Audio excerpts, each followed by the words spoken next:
Okay, so this is the Pavilion Embassy Service Suite Cooking Induction. So I will teach you how to use it. First of all, you will turn on the switch, this one, and turn on the power, and it will light up. For the left is for the bottom, and for the right is for the top. So you have two sides. So after you turn on, you just adjust the power max to 14.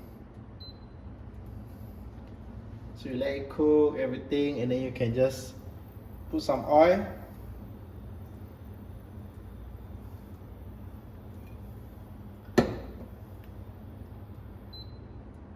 Let it heat.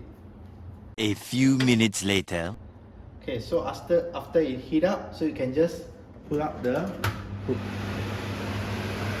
Okay, so you can start crack your egg.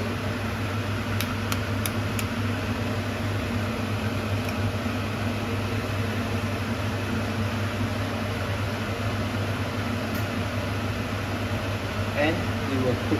So you can also adjust the temperature anytime, and you can just cook everything.